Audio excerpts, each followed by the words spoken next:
할렐루야. 우리 인사 나누겠습니다. 반갑습니다. 참 잘 오셨습니다.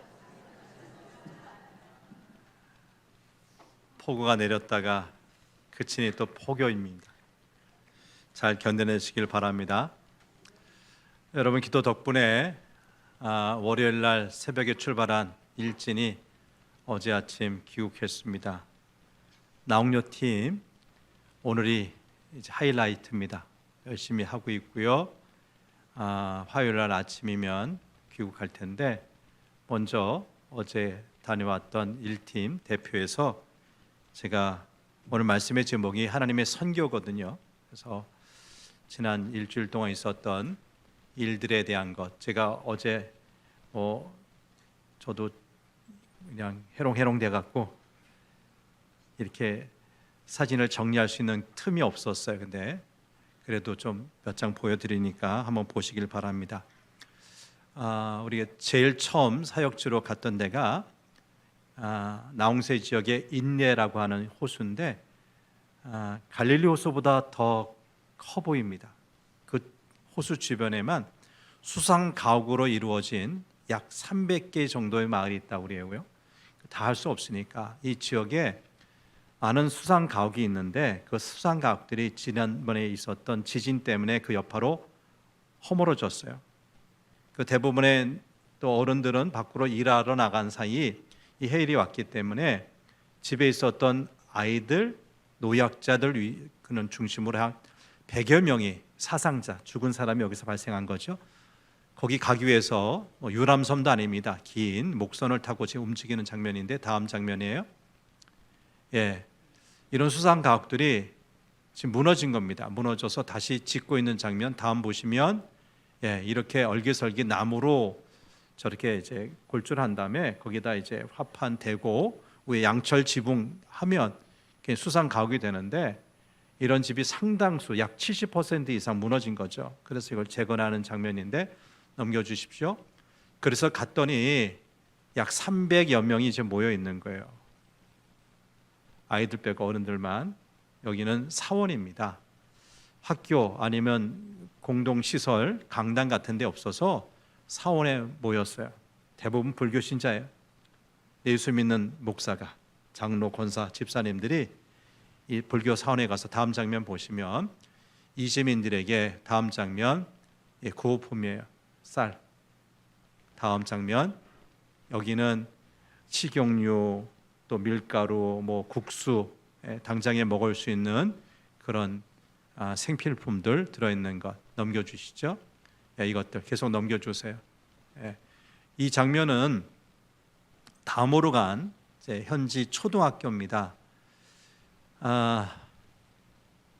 요 전체 요 건물 안에 한 4반 정도, 4학년 정도가 나누어서 수업을 하는 데인데 터서 지금 우리가 아이들 모아놓고 생일 잔치합니다. 약 200여 명 있는 학교고요. 넘겨주세요. 여기서 넘겨주시고 인사하고 있고요. 케이크예요. 그 다음 이제 생일 선물 나눠주고 있고요. 다음 장면 보십시오. 여기는 이제 순서상 좀 다른 건데 이 모임 끝난 다음에 내전으로 말미암아 안전한 곳으로 온 그 난민들 어렵게 살고 있는 그 가정을 저희들이 방문했어요. 넘겨주시면 또요. 그 안에 들어가서 그분 현지 상황 이제 듣고 있고 넘겨주십시오. 그들에게 구호품 또 전달하는 겁니다. 넘겨주십시오. 넘겨주십시오. 이거는 이제 마지막 사역했던 데인데 난민 학교에 가서 난민 그 아이들 부모는 이제 고향 땅 전쟁 중에 있는 곳에 어떻게든지 먹고 사는 그 문제 해결하고 있고 자녀들만큼은 안전한 곳으로 보내서 교육시키는데 기숙사인데 거기서 그들과 함께 찬양하고 다음 장면 보여주세요. 다음 장면 얘네들은 이렇게 예수 잘 믿고 있어요. 같이 기도하자면 기도하고 또 넘겨주십시오.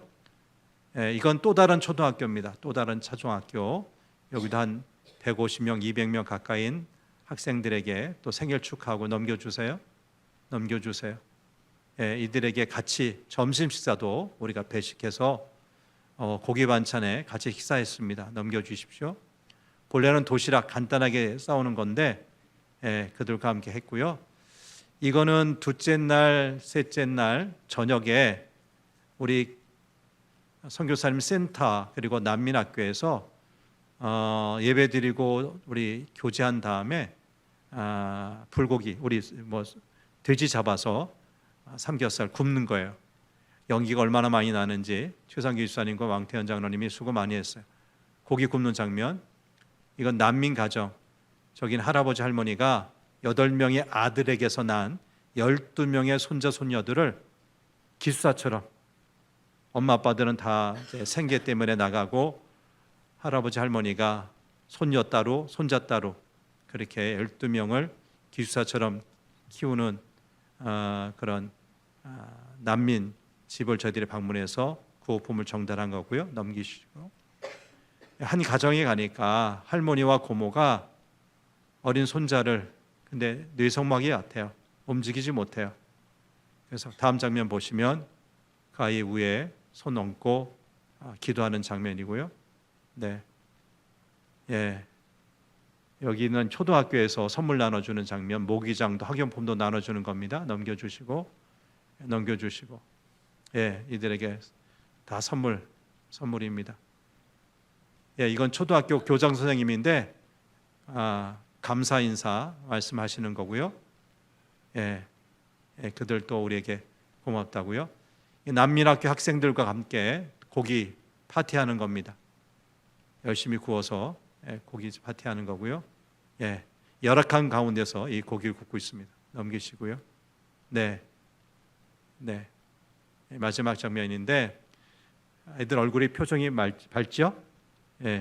난민학교에 있는 아이들인데도 불구하고 아주 밝은 모습으로 성장하는 것을 보고 왔습니다. 여기까지입니다. 간단하게 말씀을 드리면 인내 호수에 있는 지진 피해 주민 약 300가정에게 구호품을 전달했고, 초등학교 2곳 약 학생, 교사, 학부모 합해서 한 400명 남짓되는데 생일 축하하고 생일 선물하고 모기장, 학용품, 그리고 고기 반찬에 점심 식사. 평소에는 거기 급식 시설이 안 돼 있어요. 그래서 다 도시락 싸오는 그런 상황인데 이날만큼은 두 학교에서 점심 식사했고요. 또 선교사님이 세우신 선교센터에서 고아들과 현지 선교사들과 예배드리고 저녁 잔치, 현지 음식도 만들어 먹고 삼겹살 파티도 하고, 또 난민학교 학생들과 찬양하고 교제하고 저녁 잔치했던 거고요. 난민 가정 다 보여드리지 못했지만 7가정을 차례대로 방문해서 위로하고 그들에게 구호품을 전달했습니다. 이런 미얀마 단기 선교 우리 24명이 갔지만 여러분의 기도와 후원 때문에 잘 마치고 돌아왔습니다. 너무 열악한 지역이기에 재정적인 부담이 됐던 것이 사실입니다. 그냥 갈 수는 없잖아요. 먹을 것도 또 선물도 학용품도 준비되어 있었는데 교회 예산 가지고는 힘들었는데 지난 봄에 여러분이 지진 피해 구호 성금 해주신 것이 있고, 이번에도 또 아름아름 단기 선교를 위해서 후원하신 분들이 계셨기 때문에 모자라지 않게 이 모든 음식이며 선물들을 준비해서 갈 수가 있었습니다. 처음 계획보다 더 크게 역사하신 것이 있었고요. 날씨는 현재 그곳은 우리나라처럼 우기입니다. 계속 비가 오는데 그럼에도 비 때문에 우리 사역이 틀어지거나 못하진 않았어요. 할 때 되면 하나님께서 적절하게 비도 멈춰주셨고 또 일할 수 있는 모든 여건을 주셔서 날씨 때문에 어려움을 당하지 않았고요. 무엇보다도 우리 팀원들이 참 열심으로 한마음 되어서 잘 섬겨주셨어요. 그래서 그곳에 있는 여러분 초등학교는요, 들어가서 우리 찬양 못해요. 공립학교예요. 근데도 마지막에는 Praise the Lord, 주님을 찬양하자고 막 춤추면서 찬양할 정도가 됐어요. 어떻게 그런 일이 가능해요? 계속해서 묵묵히 예수 이야기 안 하고 이렇게 선물 전하고 사랑 전하고 긍휼의 마음으로 계속 만났더니 마음을 열고 이제 선교팀이 와서 그런 찬양에도 거부감 없이 아이들이 같이 따라 부를 정도가 되는 거죠. 그 귀한 역사를 우리가 보면서 하나님께 영광 돌리고 왔습니다. 여러분 감사합니다. 이제 내일 모레 우리 두 번째 팀이 돌아올 때까지 잘 감당할 수 있도록 끝까지 기도해 주시길 바랍니다.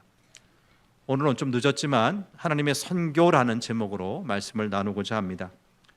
저는 한 주간 동안 우리 선교팀이 참 힘들게 땀 흘려서 애를 썼다 해도 그것은 우리가 도구적인 역할을 한 것뿐이지 정말 선교의 계획자요 집행자는 우리 하나님이시라는 말씀입니다. 탁월한 기독교 사상가이고 지난 20세기 교회를 이끌었던 존 스토튼 목사님께서 선교가 무엇인지 이렇게 정의를 내렸어요. 최초의 선교는 하나님의 선교입니다. 왜냐하면 바로 하나님께서 자기 선지자들과 자기 아들과 자기의 성령을 보내심으로 선교가 시작되었기 때문입니다. 이제 아들 되신 예수님은 자신이 보내심을 받은 것처럼 우리를 보내십니다. 선지자도 아들 예수님도 성령님도 이 땅에 선교사로 보내신 분이 하나님이시고요. 그 하나님을 본받아서 우리 예수님은 우리를 이 땅에 또 보내신다는 거예요. 스토트의 이 말 가운데는 선교의 주체가 바로 하나님이시라는 사실이 잘 드러나 있어요. 요한복음 20장 12절 하반절 말씀을 같이 읽어보지요. 시작. 아버지께서 나를 보내신 것 같이 나도 너희를 보내노라. 이 말씀에도 역시 선교의 주체가 바로 하나님이시라는 것이 잘 드러나 있어요. 하나님은 스스로 주체가 되어서 선교하십니다. 하나님께서 선교를 시작하시고 진행시키고 결실하게 하신다는 것입니다. 중요한 것, 여러분, 하나님은 자신이 직접 하시는 것이 아니라 주의 몸된 교회를 통해서 성도를 통해서 선교하신다는 사실이에요. 선교의 주체이신 하나님은 교회가 하나님의 선교에 참여하기를 원하신다는 거죠. 그러니까 우리 교회는 우리 하나님이 행하셨고 지금도 하시는 일을 따라가기만 하면 되는 거예요. 하나님은 교회를 통하여 땅끝까지 복음이 전파되는 당신의 지상 명령을 이루기를 원하십니다. 오늘 본문은 처음 교회, 예루살렘 교회가 큰 박해를 당하는 모습을 보여주고 있어요. 첫 번째로 세움받은 스데반이라고 하는 집사가 돌에 맞아 죽었어요. 그리고 그 예루살렘 교회에 있던 수많은 성도들이 잡혀 옥에 갇혀 있어요. 그러자 예루살렘에 있던 성도들이 이제는 온 유대와 사마리아 땅으로 흩어져요. 자, 처음 교회의 모습이 담긴 사도행전 2장 38절, 41절, 42절 말씀을 읽어봅니다. 시작. 베드로가 이르되 너희가 회개하여 각각 예수 그리스도의 이름으로 세례를 받고 죄의 사함을 받으라. 그리하면 성령의 선물을 받으리니. 그 말을 받은 사람들은 세례를 받음에 그날에 신도의 수가 3,000이나 더하더라. 그들이 사도의 가르침을 받아 서로 교제하고 떡을 떼며 오로지 기도하기를 힘쓰니라. 자, 처음 교회 지도자였던 베드로가 한 번 설교하니까 하루아침에 몇 명이 세례받고 예수 믿어요? 3,000명. 이런 역사가 대단하죠. 근데 이렇게 해서 큰 교회를 이룬 이 예루살렘 교회 어떻게 살았답니까? 사도의 가르침을 받고 서로 교제하고 떡을 떼며 오로지 기도하기에 힘을 썼다. 정말 좋은 교회로 성장했어요. 그런데 단 한 가지 그들이 기억하지 못하는 것이 있었어요. 사도행전 1장 8절 말씀을 보지요. 시작. 오직 성령이 너에게 임하시면 너희가 권능을 받고 예루살렘과 온 유대와 사마리아와 땅끝까지 이르러 내 증인이 되리라 하시니라.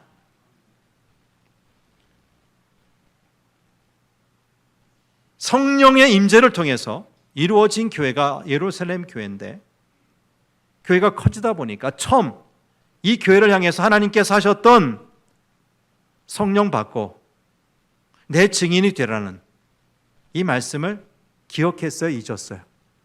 잊었어요. 교회 존재하는 이유, 예수 믿게 된 그 이유를 잊고 말았어요. 그러자 하나님은 이 교회에 박해가 일어나도록 허락하시는 거죠. 이 때문에 예루살렘 교회 성도들은 어쩔 수 없이 온 유대와 사마리아 모든 땅으로 흩어질 수밖에 없게 되었어요. 근데 하나님은 이렇게 흩어진 사람들을 통해서 선교의 일을 하셨어요.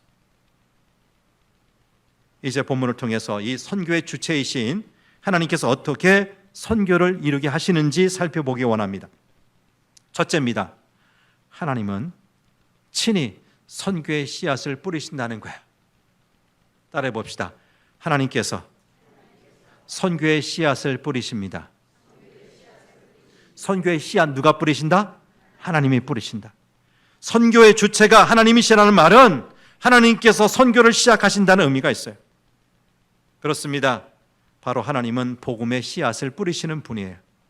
오늘 보면 1절, 4절 말씀을 보죠. 자, 1절 마지막 그리고 4절 처음에 흩어지니라. 그 흩어진 사람들이라는 말이 나오죠. 여기 흩어지다는 말에 해당되는 헬라어가 디아스페이로라는 단어인데요. 이 말의 뜻은 농부가 밭에 씨를 뿌린다는 의미예요. 농부가 넓은 밭에 논에 씨를 뿌리잖아요. 그렇죠? 넓게 뿌리잖아요. 그런 의미예요. 여러분, 자루 속에, 봉투 속의 씨앗은 하나밖에 가치가 없어요. 그 하나예요. 그 씨앗의 진정한 가치는 밭에 흩어졌어. 흩어진 곳마다 싹을 내고 성장하여 결실을 보는 것 아닙니까? 마치 농부가 씨앗을 밭에 뿌리듯이 하나님은 유대와 사마리아 같은 세상이란 밭에 예루살렘에 있던 성도들을 복음의 씨앗으로 뿌리시는 거예요. 이것이 바로 하나님의 강권적인 선교 역사라고 믿습니다. 하나님은 오늘날에도 똑같이 복음의 씨앗을 당신의 계획 따라 전 세계에 뿌리십니다.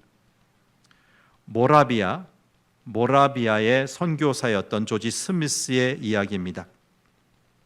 조지 스미스는 일찍이 아프리카 선교사가 되기를 소원했어요. 그의 모든 행동은 이 아프리카 선교라는 목표를 이루려는 것에 맞춰 있었어요. 그리고 마침내 모든 준비를 마치고 아프리카를 향해 떠났어요. 그의 전생의 꿈이 이루어지는 순간이었지요. 근데 여러분, 이 스미스는 아프리카에 가서 선교한 지 수개월 만에 그만 추방당하고 말아요. 추방될 때까지 그 몇 개월 동안 그는 늙은 여자 한 사람을 전도해서 회심시키는 것이 전부였어요. 근데 스미스는 포기하지 않고 자신이 복음을 전하기 위해 갔던 아프리카를 위해서 무릎 꿇고 기도했어요. 근데 또 어려움이 오죠. 젊은 날에, 아주 젊은 날에 그냥 죽고 말아요. 생각해 보세요. 그의 모든 생애는 오로지 아프리카 선교를 준비하는 데 소비되었습니다. 그러나 그는 불과 수개월의 짧은 시간 그 선교를 위해 헌신하다가 젊어 죽고 말아요. 너무 허무해 보이지 않습니까? 하지만 100년이 지난 다음 그를 통해 뿌려진 복음의 씨앗은 놀랍게도 13,000여 명의 아프리카 사람들을 기독교인으로 개종시키는 큰 역사를 만들어냅니다. 100배가 아니라 13,000배 열매를 거두게 된 것입니다. 겉으로 드러나는 외면적인 것은 누구나 다 볼 수가 있어요. 누구든지 사과의 씨앗을 셀 수 있죠. 그러나 그 씨앗이 땅에 뿌려져 얼마나 많은 결실을 거두게 될 것인지는 오직 하나님만 아십니다. 오직 하나님만 시작과 끝을 아시는 분입니다. 우리 하나님 능력이십니다. 하나님은 씨앗을 뿌려 사람을 변화시키십니다. 하나님은 역사를 변화시키십니다. 하나님 지금도 이 세상 곳곳에 이런 복음의 씨앗을 뿌리신다는 것입니다. 요한복음 12장 24절 말씀을 같이 읽어보지요. 시작. 내가 진실로 진실로 너에게 이르노니 한 알의 밀이 땅에 떨어져 죽지 아니하면 한 알 그대로 있고 죽으면 많은 열매를 맺느니라. 여러분, 씨앗이 땅에 뿌려지지 않으면, 그래서 죽지 않으면 어떤 열매도 있을 수가 없어요. 열매 맺기 위해서는 반드시 씨앗이 땅에 뿌려져야 되고 썩어야 합니다. 이렇게 땅에 떨어진 하늘의 씨앗이 놀라운 역사를 일으키는 거지요. 복음의 씨앗도 이와 같습니다. 그러므로 우리도 바로 이러한 복음의 씨앗이 되어야 한다는 겁니다. 복음의 씨앗으로 세상밭에 흩어져 죽어야 합니다. 그래야만 30배, 60배, 100배 결실을 거두게 될 것입니다. 여러분, 우리 교회는 예루살렘 교회처럼 흩어지지 않는 교회가 되어서는 안 됩니다. 예루살렘 교회처럼 박해를 당하고 나서야 정신을 차리는 그런 교회가 되어서는 안 됩니다. 모여서 기도하고 말씀으로 훈련을 받았다면 이제 흩어져야 합니다. 박해에 의해서가 아니라 복음을 듣지 못하고 죽어가는 불쌍한 영혼을 사랑하여 전도하고 선교하려는 사명 때문에 흩어지는 것입니다. 5절, 6절 말씀을 다시 보죠. 시작. 빌립이 사마리아 성에 내려가 그리스도를 백성에게 전파하니 무리가 빌립의 말도 듣고 행하는 표적도 보고 한 마음으로 그가 하는 말을 따르더라.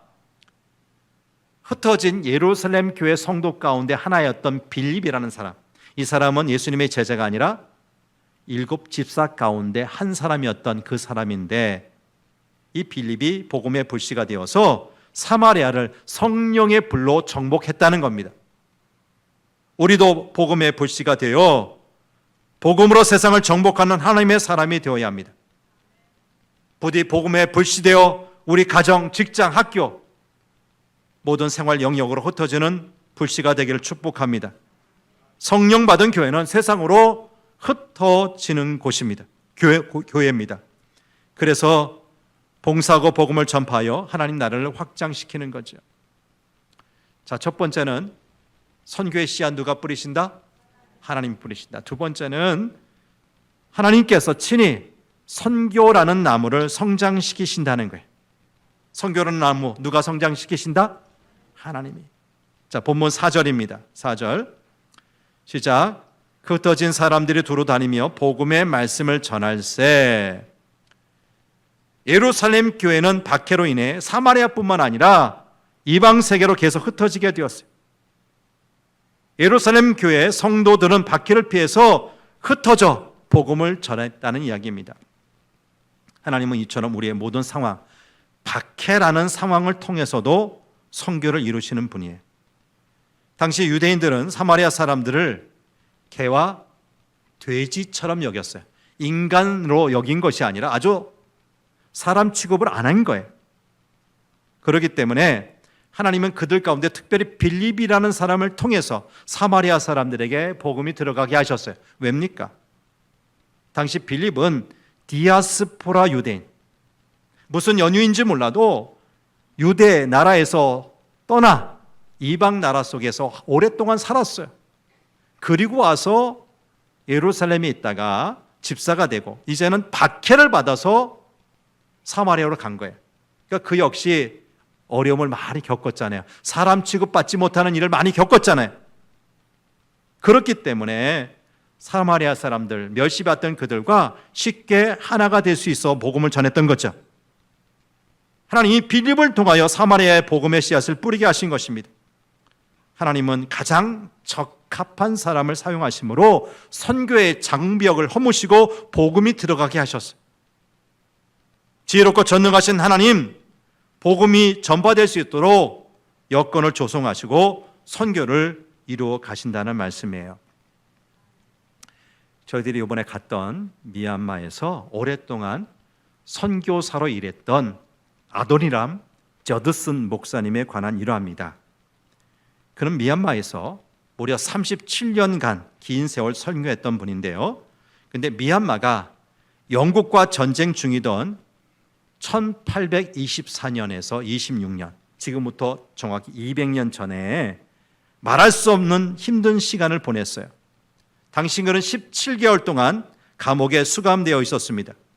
그리고 열병과 참기 힘든 더위와 굶주림으로 고통의 나날, 반복되는 절망감과 간수들의 잔인함으로 회한의 나날을 보낼 수밖에 없었습니다. 그리고 오랜 시간 고생한 다음에 미국의 보스턴으로 돌아옵니다. 그러자 만여 명의 회중들이 이 저드슨 목사님의 설교를 듣기 위해서 몰려왔습니다. 근데 그는 혼자 힘으로는 연단에 오를 수도 없었어요. 그는 서 있을 기력이 없어서 의자에 앉아서 선교복을 합니다. 근데 그곳에 모인 사람들은 그의 입술이 움직이는 것은 볼 수 있었지만 한마디 말도 듣지를 못했어요. 너무 기력이 쇠해서 사람들이 말할 수 없는 이야기를 하고 만 거예요. 그런데 여러분, 이 저드슨의 연설이 끝난 다음에 수많은 청중들이 소리내어 울기 시작했답니다. 그리고 무려 21명의 청년들이 앞으로 나왔어요. 그리고 그들이 외쳤어요. 제가 미얀마로 가겠습니다. 이 저드슨을 대신하여 우리가 그곳에 가서 전도하겠습니다. 큰 소리로 외쳤다는 것입니다. 하나님은 연약한 이 저드슨의 모습을 통해서도 수많은 청년들의 마음을 움직이신 것입니다. 사람들이 보기에는 상황이 너무 힘들어서 더 이상 미얀마 선교가 진행되는 것이 불가능하다는 생각을 할 수 있는 상황이었습니다. 그러나 하나님은 인간에 미처 생각하지 못하는 당신의 방법으로 선교를 진행시키셨다는 것입니다. 여러분, 우리 하나님은 선교를 진행시키기 위해서 당신의 종들에게 두 가지 선교 훈련을 시키십니다. 첫 번째 훈련은 오라 하는 소집 훈련입니다. 예수님은 그의 사역 초기 제자들을 부르실 때 오라 하셨어요. 갈릴리에서 물고기 잡던 베드로와 안드레, 야고보, 요한, 더 이상 물고기 잡지 말고 사람 어부가 되라, 내게 오라 부르셨어요. 세관에 앉아있던 마태에게 자신에게 오라 부르셨어요. 이러한 부름을 듣고 예수님께 따라오는 사람만이 하나님께 쓰임받을 수가 있습니다. 예수님을 따라오는 사람은 그야말로 헌신된 사람이어야 합니다. 헌신 없이는 어떠한 것도 이룰 수가 없습니다. 하나님은 헌신된 사람을 통해서 선교를 이루시는 거예요. 두 번째 훈련은 가라는 훈련이에요. 가라는 파송 훈련. 예수님은 자신에게 온 사람들을 훈련시킨 다음에 이제는 가라고 명하셨어요.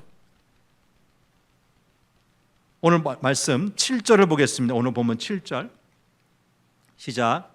많은 사람에게 붙었던 더러운 귀신들이 크게 소리를 지르며 나가고 또 많은 중풍병자와 못 걷는 사람이 나으니 예루살렘에 있는 성도들이 주님 명령에 순종하여 나가자 귀신이 쫓겨나고 난치병과 불치병을 고치는 역사가 나타난 거예요. 이렇게 제자들은 하나님의 나라를 전파했습니다. 일찍 우리 주님 제자들에게 말씀하시죠. 오직 성령이 너에게 임하시면 너희가 뭘 받고?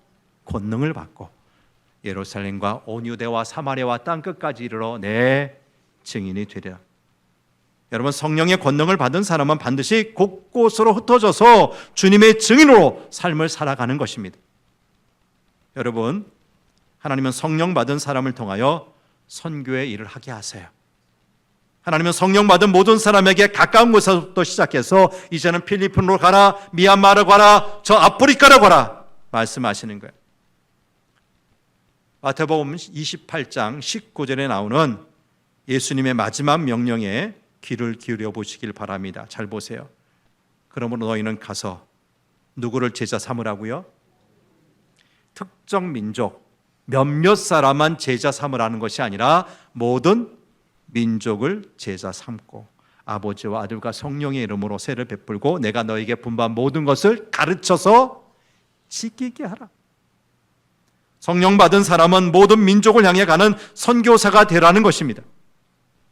하나님이 보내시는 곳이라면 어디든지 가겠다는 준비된 마음이 있기를 축복합니다. 마지막 세 번째, 하나님은 친히 선교의 열매를 거두신다는 거예요. 첫째, 하나님은 선교의 씨앗을 뿌리신다. 두 번째는 선교라는 나무를 성장, 자라게 하신다. 세 번째는 선교의 열매를 거두신다. 누가? 하나님이. 8절 말씀을 봅니다. 8절 시작. 그 성에 큰 기쁨이 있더라. 이것은 사람 취급받지 못했던 사마리아 땅에 복음을 받아들인 결과를 이야기하고 있어요. 사마리아가 복음화되는 역사가 이루어진 것입니다. 이것은 일찍이 시편 126편 5절 6절 말씀의 성취라고 할 수 있어요. 여러분, 눈물 흘리며 씨를 뿌리는 자는 어떻게 된다고요? 기쁨으로 거둔다. 울며 씨를 뿌리러 나가는 자, 여러분, 겨우 내내 묵었던 땅 갈아엎는 거 쉽지 않잖아요. 이 더운 여름에 걸음주고 잡초 뽑는 거 쉽지 않잖아요. 그럼에도 그 일 잘 감당한 사람, 눈물로 씨를 뿌리는 사람, 마침내 어떻게 됩니까? 반드시 기쁨으로 그 단 가지고 돌아온다는 거예요.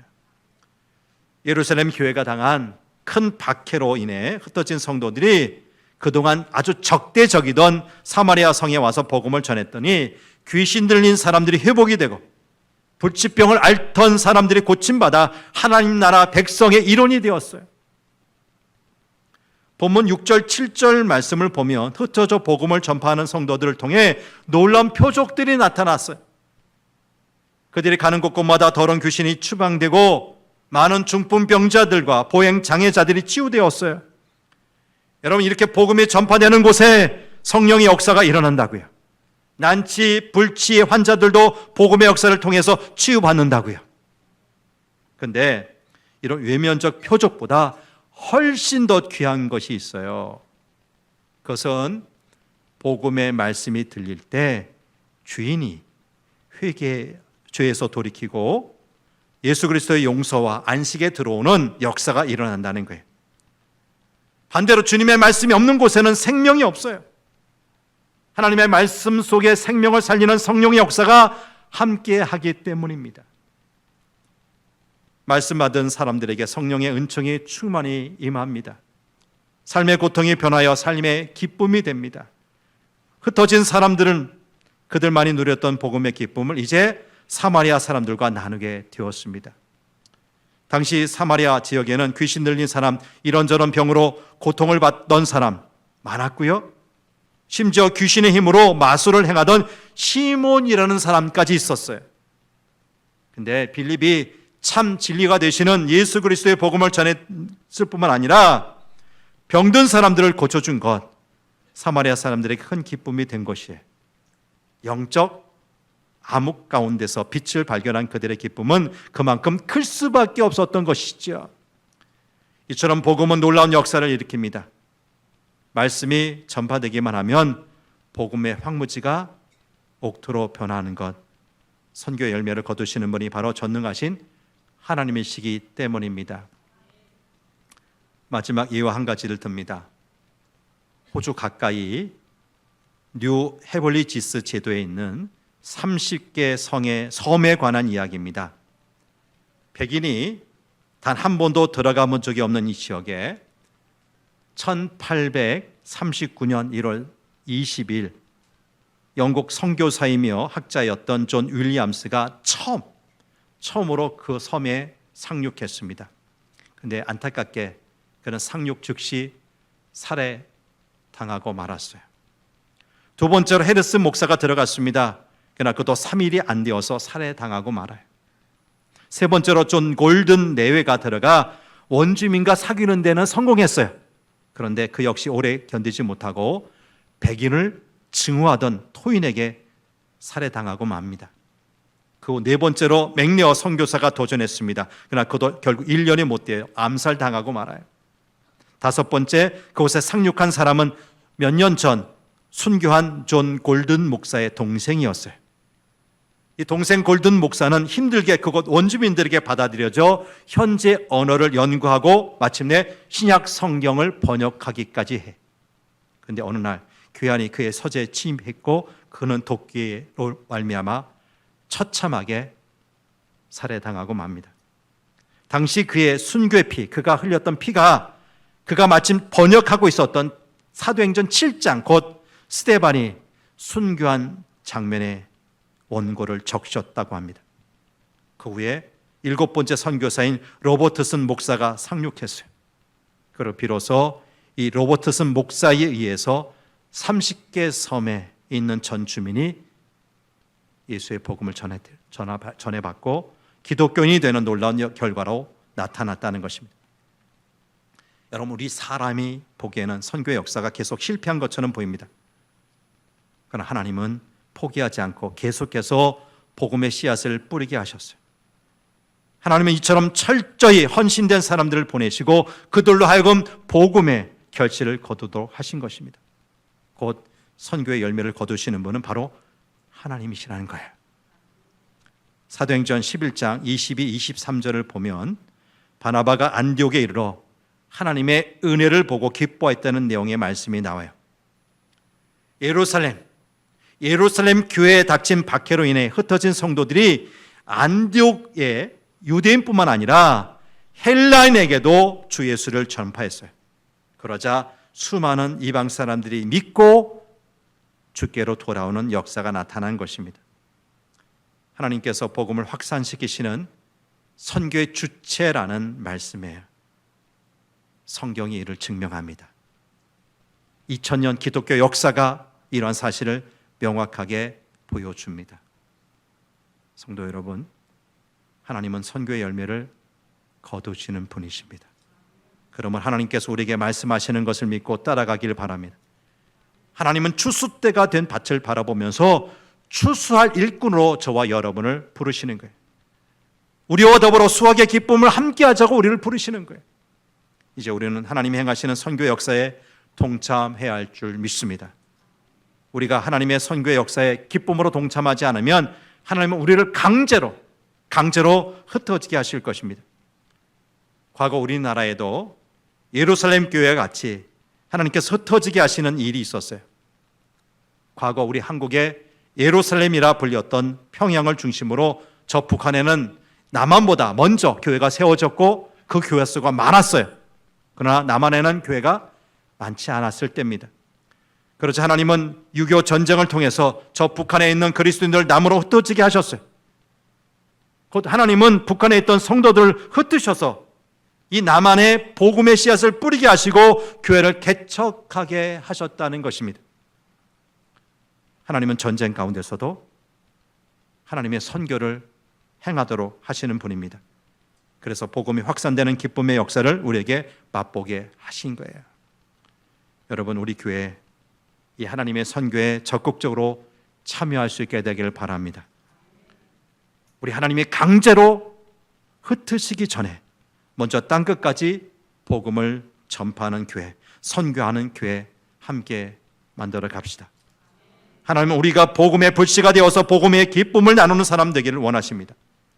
이 시간 이후 흩어지기를 다짐하는 모든 성도 가운데 우리 하나님의 충만한 은총이 넘치기를 간절히 바랍니다.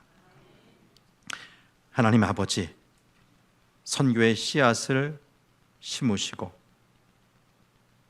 거기서 나온 나무가 자라게 하시고 마침내 결실하게 하시는 모든 과정이 다 하나님께서 하신다는 것을 배웠습니다. 근데 직접 하시는 것이 아니라 아도니람 저드슨이라는 사람을 통해서, 스미스라는 사람을 통해서, 이 시대 성도교회를 통해서 하신다는 사실도 알게 되었습니다. 우리에게 이 귀한 사명을 주셨사오니 하나님께서 강제로 우리를 흩으시기 전에 먼저 자원하는 마음을 가지고 이 선교에 참여하는 교회가 되고 성도들 되게 도와주옵소서. 아직도 예수님의 그 사랑의 복음, 구원의 복음을 듣지도 깨닫지도 못한 자들에게 예수의 복음이 흘러 넘치게 되기를 원합니다. 미얀마 땅에 아직도 예수님의 복음을 알지 못하는 자들에게 복음의 씨앗을 뿌렸습니다. 지금도 뿌리고 있습니다. 거기서 귀한 열매까지 맺어지게 하여 주옵소서. 우리 이렇게 귀한 선교의 일에 부르시는 우리 구주 예수님 이름으로 기도합니다. 아멘.